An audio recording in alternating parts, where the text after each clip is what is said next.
In the last couple of years, I've worked with hundreds of life science sales reps, over 90 different companies through early stage biotechs, established lab equipment companies and pharma companies, helping them all generate pipeline and upskill their sales team. And the reps I've seen ramp the fastest do the same things early on. So if I was starting in life science sales today from scratch, and this is exactly how I'd do it. Let's dive right in. So first things up, learn the science, not just the product. So when I started a new company, I'd be wanting to know the science. And I don't just mean the science and the data packs that we share, but I mean actually understanding the research areas, the modalities, the therapeutic areas, the workflows that matter to the scientists I'm going to be speaking to. When you're selling to scientists, they know when you have surface level information because you're selling to PhDs, you're selling to postdocs, you're selling to experienced scientists in the lab, and they can see when you keep that conversation at service level and you're just trying to sell them capabilities versus really understanding what they do and positioning what you do as a solution for their services for what they do. So this is really key that you learn the science and not just your product. And the reason I'd prioritize this over many other things is it completely changes the scope of the conversation you're about to have. It changes the angles you can use and it changes what you're going to talk about. One of the biggest skill gaps I see across life science teams is that reps can't have a business level conversation. They stay in the weeds, they stay technical, they stay at bench level, which means they get bench level budget approved rather than technical business level problem solved where is all the budget lives. But when you understand the science well enough, you can stop talking about your product and start talking about their problems and how this changes when you address your product and your services to their workflow and their approach. And that really is what separates top reps from everyone else. That and amount of activity. But honestly, the thing you can put most into this is focusing on the technical capabilities of your company, but really in those areas in which your scientists care about. Without that scientific foundation,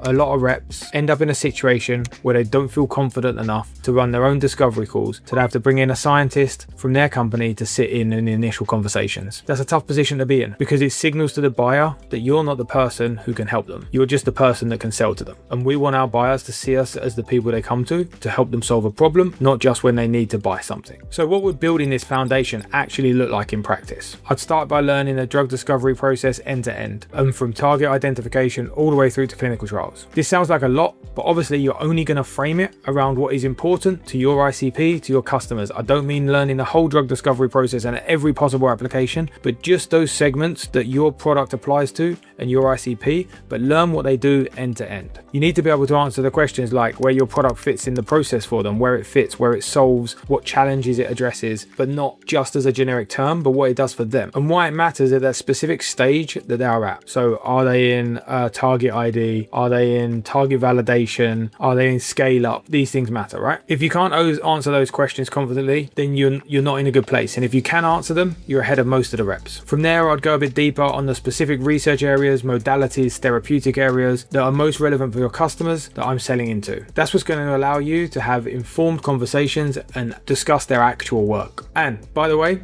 if you're a life science company that wants help generating more pipeline or upskilling their sales team, click the link in the first description and we'll book a free strategy call with you to go through what's going on now in your organization, where the gaps are and how we could potentially solve them, or even what other solutions there are to solve them. Now back to the video. Next, obsess over your targeting and what you're going to say to them. Once I have the scientific foundation, the next thing I'd do is get very intentional about who I'm actually going after, who my ICP is and who I'm going to target. Because one of the biggest mistakes I see reps make over and over again when they start a new role is they take their territory, they create a list of all accounts and all of the people within those accounts that is relevant, and they treat it as one list. That's a huge mistake because now that's a big chunk of energy, a big chunk of time, yet you've not prioritized in who you think is going to be give you the biggest impact the fastest to show that you're on board and you're ramping quickly. So instead, I'd sit down and I'd actually tier my accounts. My existing accounts that have the most growth potential, my net new tier 1 accounts, these are the best fit for what I'm selling now and should be ready to buy now. And then my tier 2 accounts, which are worth pursuing but not the top priority. I'd write that list down and come back to it every single day and start checking people off, starting with the highest tier and the most likely to buy now. And as you're doing this, you're going to start to really build out a concerted effort to targeting your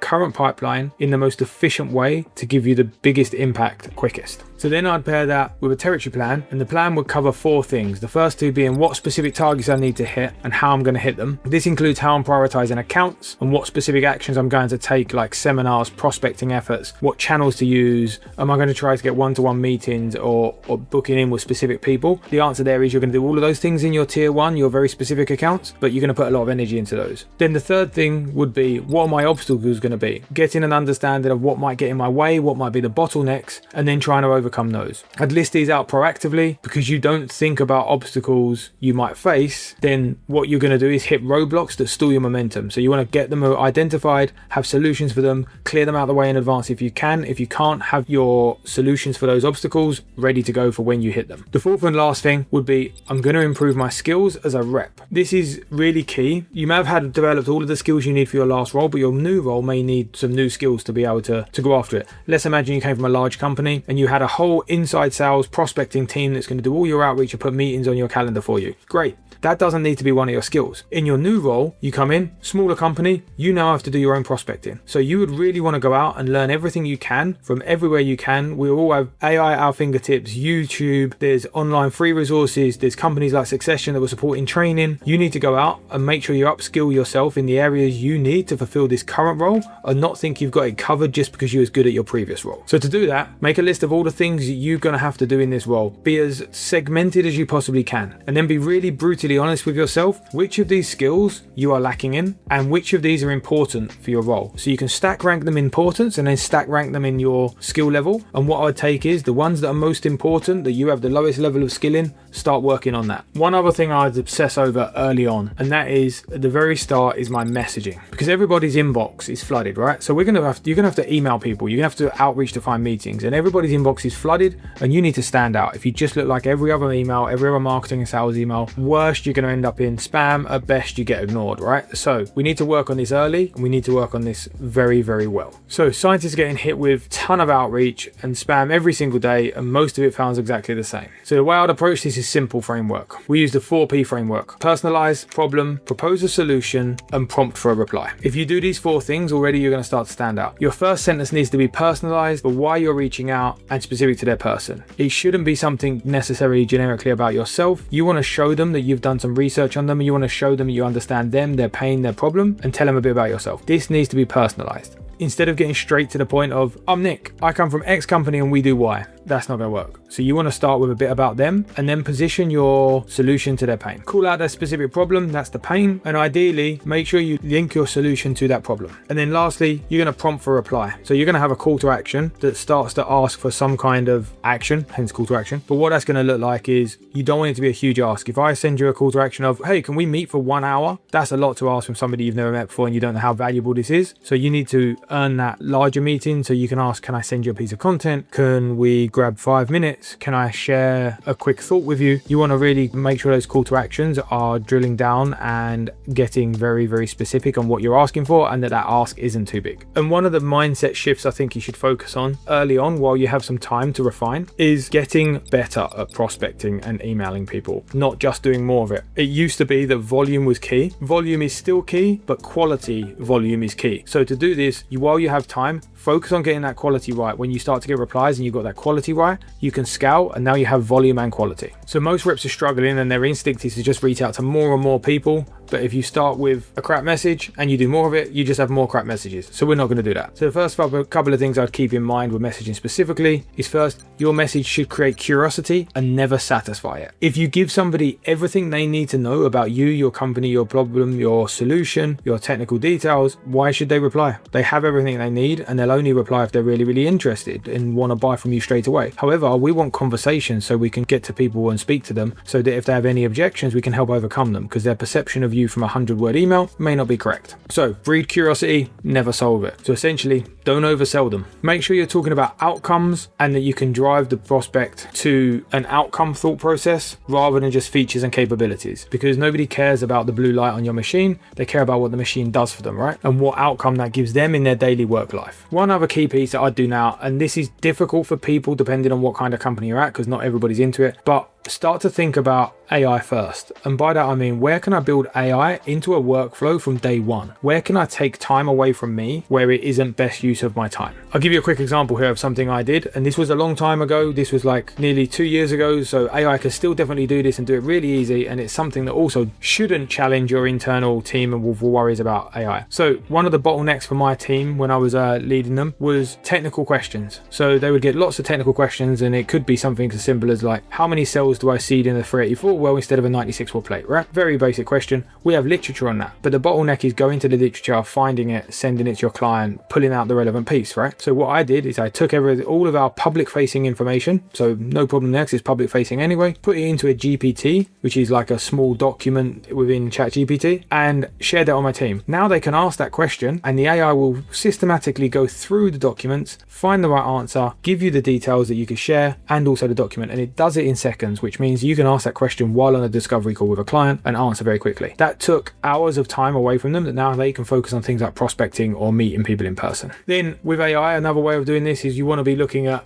how you can help you on a day-to-day basis. So like giving it information that's obviously not sensitive about a prospect, giving it information about your company and asking it to do ICP scoring for you to see if this person should be tier 1 or tier 2. These are just a couple of examples of how you should be thinking about AI first, but you definitely should be thinking about taking some of that workload from you, allowing you to really invest additional time. Another thing I'd really focus on is running better first meetings, better discovery calls. Now, all of the work I just talked about leads into one thing that matters, is getting a meeting on your calendar, right? And when people get that meeting, we often go to the meeting either unprepared, not with the right questions, or just really taking it for granted that we've got to this stage, job done. Whereas you really need to do better discovery calls. To be prepared and look into these things, what would I do instead? I structure every first meeting around doing a deep discovery. That means going in with primary and secondary objectives for the call, asking yourself what they're trying to get out of the conversation. You can even ask them this at the beginning of the call. And then if you can't get that primary objective, get the backup. So primary objective could be get them on a demo. Secondary objective is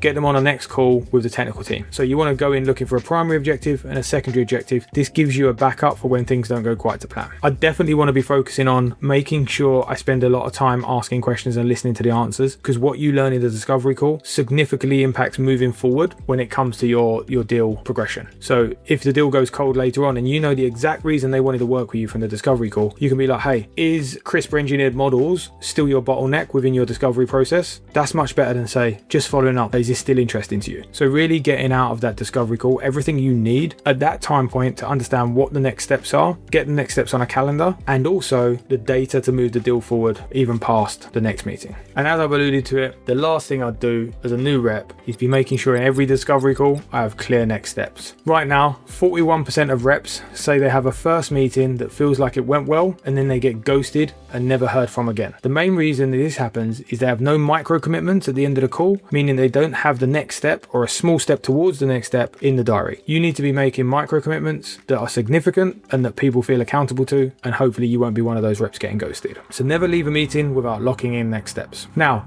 if you're a life science company that's looking to generate more pipeline and upskill your sales team, click the link in the description below for a free discovery call, free strategy call. In the last couple of years, we've helped over 90 life science teams with lead generation, sales training, and building out AI workflows. And we would love to have you as our next client and potentially our next case study. So click the first link below, book a strategy call with us. We'll spend 30 minutes on a call, deep dive into what matters to you, deep dive into what your problems and your bottlenecks are, and hopefully help you solve some of those.